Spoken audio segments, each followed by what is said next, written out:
ಎಲ್ಲರಿಗೂ ನಮಸ್ಕಾರ. ಇಂದಿನ ವಿಡಿಯೋದಲ್ಲಿ ಶ್ರೀ ಕ್ಷೇತ್ರ ಗೌಡಗೆರೆ ಚಾಮುಂಡೇಶ್ವರಿ ದೇವನವರ ಟೆಂಪಲ್ಗೆ ಹೇಗೆ ಹೋಗುವುದು ಮತ್ತು ಅಲ್ಲಿರುವ ವಾತಾವರಣ ಅದ್ರ ಬಗ್ಗೆ ಎಲ್ಲ ತಿಳಿಸ್ಕೊಡ್ತೀನಿ. ನೀವು ಬಸ್ಸಲ್ಲಿ ಪ್ರಯಾಣಿಸಬೇಕು ಅಂದ್ಕೊಂಡಿದ್ರೆ ಡೈರೆಕ್ಟಾಗಿ ಬೆಂಗಳೂರಿನಿಂದ ಸ್ಯಾಟಲೈಟ್ಗೆ ಹೋಗಿ ಸ್ಯಾಟಲೈಟಿಂದ ಚನ್ನಪಟ್ಟಣ ಹೋಗೋ ಬಸ್ಸಸ್ಸಲ್ಲಿ ಹತ್ಕೋಬೋದು ಅಥವಾ ಮೈಸೂರಿಗೆ ಹೋಗೋ ಬಸ್ಸಸ್ಸಲ್ಲಿ ಹತ್ಕೋಬೋದು. ಇಲ್ಲಾಂದರೆ ನೀವು ಟ್ರೈನಲ್ಲಿ ಟ್ರಾವೆಲ್ ಮಾಡ್ತೀರಾ ಅಂದಿದ್ದಲ್ಲಿ ಬೆಂಗಳೂರು ರೈಲ್ವೆ ಸ್ಟೇಷನಿಂದ ಮೈಸೂರು ಹೋಗೋ ಎಕ್ಸ್ಪ್ರೆಸ್ ಟ್ರೈನ್ಸ್ ಅಥವಾ ಲೋಕಲ್ ಟ್ರೈನಲ್ಲಿ ಹತ್ಕೊಂಡ್ರೆ 1 ಅವರ್ ಅಥವಾ 1.5 ಅವರಲ್ಲಿ ಚನ್ನಪಟ್ಟಣ ರೀಚ್ ಆಗ್ತೀರಾ. ಮತ್ತು ಚನ್ನಪಟ್ಟಣದಿಂದ ನಿಮಗೆ ಗೌಡಗೆರೆಗೆ ಬಸ್ಸಸ್ ಸಿಗೋದಂತೂ ತುಂಬಾ ಕಡಿಮೆ. ಟೈಮಿಂಗ್ಸ್ ಪ್ರಕಾರ ಹಾಕಿದ್ದಾರೆ, ಅದು ಬಂದರೆ ಬರುತ್ತೆ ಅಥವಾ ಬರೋದಿಲ್ಲ, ಆವಾಗ ನೀವು ಆಟೋನೇ ತೊಗೋಬೇಕಾಗತ್ತೆ. ಸೊ ನೀವು ಬಸ್ಸಲ್ಲಿ ಹೋದರೆ ನಿಮಗೆ 30 ರೂಪೀಸ್ ತೊಗೋತಾರೆ ಹೋಗೋಕ್ಕೆ, ಮತ್ತು ಬರೋದಕ್ಕಿಂತ 30. ನೀವು ಆಟೋನಲ್ಲಿ ತೊಗೊಂಡ್ರೆ ಪರ್ ಪರ್ಸನ್ಗೆ 40 ರೂಪೀಸ್ ತೊಗೋತಾರೆ. ಸೊ 10 ರೂಪೀಸ್ ಅಷ್ಟೇ ಡಿಫ್ರೆನ್ಸ್. ಸೊ ನೀವು ಆಟೋನೇ ಪ್ರಿಫರ್ ಮಾಡ್ಬೋದು ಅಂತ ನಾನು ಹೇಳ್ತೀನಿ. ಸೊ ನಾನಿಲ್ಲಿ ಹೋಗ್ತಿರೋದು ಆಟೋನಲ್ಲೇ. ಅಥವಾ ನೀವು ಕಾರಲ್ಲಿ ಪ್ರಯಾಣ ಮಾಡ್ತೀರಾ ಅಂದರೂ ಕೂಡ ಇನ್ನೂ ಬೆಸ್ಟ್, ನೀವು ಆರಾಮಾಗಿ ಹೊರಡಿ ಬರ್ಬೋದು. ಆದರೆ ಇಲ್ಲಿ ಇರುವಂತಹ ವಾತಾವರಣ ಮಾತ್ರ ನಂಗೆ ತುಂಬಾ ಇಷ್ಟ ಆಯಿತು. ಸಖತ್ ಗ್ರೀನರಿ ಇದೆ. ಮತ್ತು ಆ ಆಟೋನಲ್ಲಿ ಹಿಂದೆ ಸೀಟಲ್ಲಿ ನಾನು ಕೂತಿರೋದ್ರಿಂದ ಇದು ಕ್ಯಾಪ್ಚರ್ ಮಾಡೋಕ್ಕೆ ಸ್ವಲ್ಪ ಕಷ್ಟ ಆಯಿತು. ಬಟ್ ಆ ಪ್ರಕೃತಿ ಅಂತೂ ತುಂಬಾ ಚೆನ್ನಾಗಿತ್ತು. ಸೊ ನೀವು ಟ್ರಾವೆಲ್ ಮಾಡುವಾಗ ನಿಮಗೆ ಖಂಡಿತ ಗೊತ್ತಾಗುತ್ತೆ ಆ ಪ್ಲೇಸ್ಗೆ ಹೋದರೆ. ಸೊ ಹೀಗಿರುತ್ತೆ. ಮತ್ತು ಮೈಸೂರಿನಿಂದ ಇದು 13 ಕಿಲೋಮೀಟರ್ಸ್ ಆಗುತ್ತೆ ನಿಮಗೆ ಗೌಡಗೆರೆ. ಚನ್ನಪಟ್ಟಣದಿಂದ ನೀವು ಮೈಸೂರಿಗೆ ಏನಾದರೂ ಹೋಗಿ ಬರಬೇಕು ಅಂದರೆ ಸುಮಾರು ಬಸ್ಸಸ್ ಹಾಕಿದ್ದಾರೆ. ನಮ್ಮ ಬೆಂಗಳೂರಿನಲ್ಲಿ ಇರುವಂತಹ BMTC ಬಸ್ಸಸ್ಸೇ ತುಂಬಾ ಹಾಕಿಬಿಟ್ಟಿದ್ದಾರೆ. ಸೊ ಚನ್ನಪಟ್ಟಣದಿಂದ BMTC ಬಸ್ಸಸ್ಸೇ ಹೋಗುತ್ತೆ ಈಗ ಮೈಸೂರಿಗೆ.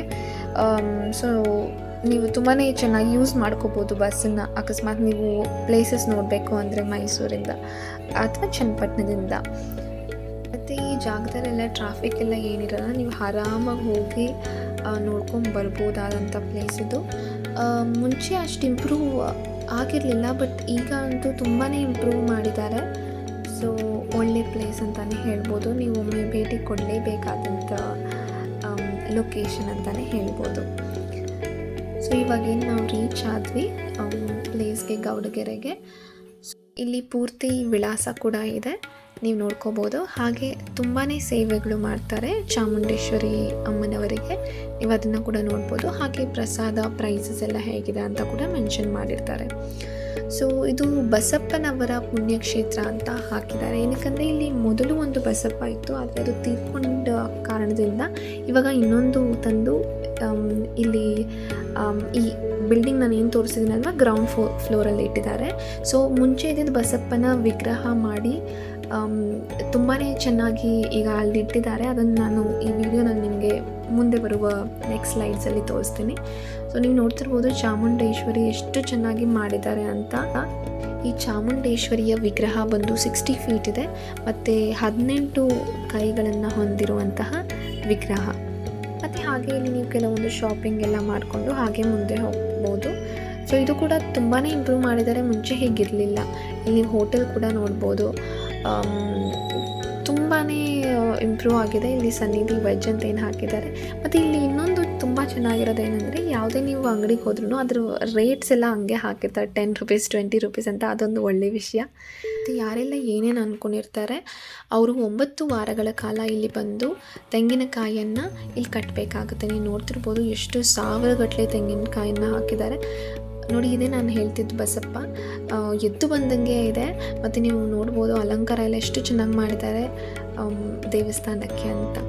ಸಾವಿರಾರು ಗಟ್ಟಲೆ ತೆಂಗಿನಕಾಯಿ ಕಟ್ಟು ಹೋಗಿದ್ದಾರೆ. ಇದನ್ನು ತಪ್ಪದೇ ಫಾಲೋ ಮಾಡಬೇಕಾಗತ್ತೆ ನೀವು 9 ವಾರಗಳ ಕಾಲ. ಕಾಟೇರಮ್ಮನ ದೇವಸ್ಥಾನ ನಾನು ವಿಡಿಯೋ ಹಾಕಿದ್ದೀನಲ್ವ, ಸೇಮ್ ಹಾಗೇ. ಮತ್ತು ಇಲ್ಲಿ ನೀವು ನೋಡ್ತಾ ಇರ್ಬೋದು ಡೆಕೋರೇಷನ್ ಎಲ್ಲ ಹೇಗೆ ಮಾಡಿದ್ದಾರೆ. ಇದು ನಾನು ಒಳಗಡೆ ಹೋಗ್ತಿದ್ದೀನಿ, ಅದು ಬಸಪ್ಪನ ಮಂಟಪ ಇದೆಯಲ್ಲ ಅಲ್ಲಿ.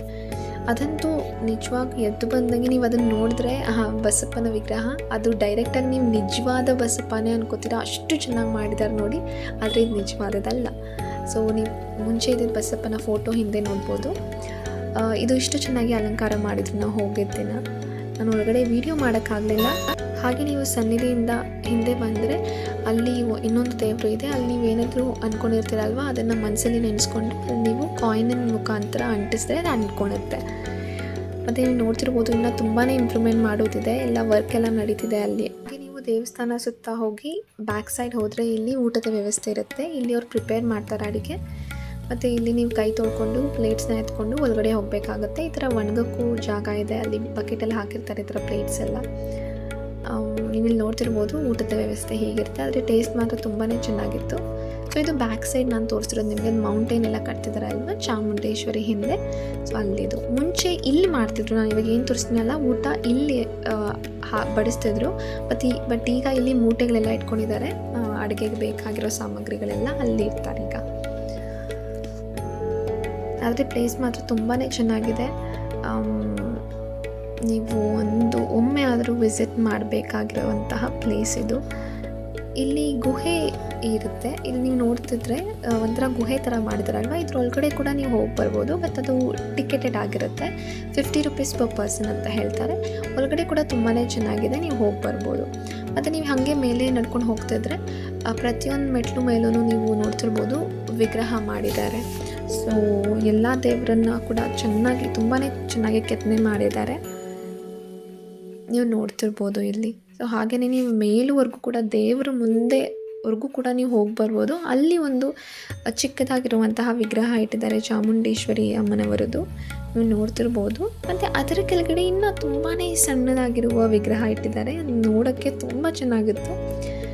ಸೊ ಇಲ್ಲಿ ನೀವು ನೈಟ್ ಟೈಮ್ಸ್, ಈವ್ನಿಂಗ್ ಟೈಮ್ಸ್ ಬಂದರೆ ಅಲ್ಲಿ ವಾಟರ್ ಫ್ಲೋ ಆಗುತ್ತೆ ವಿತ್ ಲೈಟಿಂಗ್ಸ್. ಅದು ತುಂಬ ಚೆನ್ನಾಗಿರುತ್ತೆ. ಸೊ ಇಲ್ಲಿ ಮಂಟಪ ನೋಡ್ಬೋದು. ಯಾವುದಾದ್ರೂ ಫಂಕ್ಷನ್ ಪ್ರೋಗ್ರಾಮ್ಸ್ ಇದ್ದರೆ ಅದನ್ನು ಕೂಡ ನಡೆಸ್ತಾರೆ. ಇದು ಬಂದು ಬಸಪ್ಪ ಇರೋ ಪ್ಲೇಸು. ಗ್ರೌಂಡ್ ಫ್ಲೋರ್ ಅಂತ ಹೇಳಿದ್ದೆ ಅಲ್ವಾ, ಮುಂಚೆ ಒಂದು ಬಿಲ್ಡಿಂಗ್ ತೋರಿಸಿದ್ದೆ, ಅಲ್ಲಿರೋದು. ಇದು ಇವಾಗಿರೋ ಬಸಪ್ಪ. ಸೊ ಇಲ್ಲಿ ನೀವು ನೋಡ್ತಿದ್ರೆ ಒಂದು ಮಗುವನ್ನು ಹೇಗೆ ತೋರಿಸ್ತಿದ್ದಾರೆ, ಆಶೀರ್ವಾದ ಮಾಡ್ತಿದ್ದಾರೆ ಬಸಪ್ಪನವರಿಂದ ಅಂತ ನೀವು ನೋಡ್ಬೋದು. ಅದೇ ವೇಳೆ ನಾನು ಬಿಗ್ ಬಾಸ್ ನೀತು ಅವ್ರನ್ನ ಕೂಡ ಮೀಟ್ ಮಾಡಿದೆ ಈ ಸ್ಥಳದಲ್ಲಿ. ತುಂಬಾ ಚೆನ್ನಾಗಿ ಮಾತಾಡಿಸಿದ್ರು. ಕೂಡ ತುಂಬಾ ಖುಷಿ ಆಯಿತು ಅವರನ್ನು ಮೀಟ್ ಮಾಡಿದ್ದು ದೇವಸ್ಥಾನದಲ್ಲಿ. ಸೊ ಈ ವಿಡಿಯೋ ನಿಮ್ಗೆ ಇಷ್ಟ ಆಗಿದೆ ಅನ್ಕೋತೀನಿ. ಧನ್ಯವಾದ.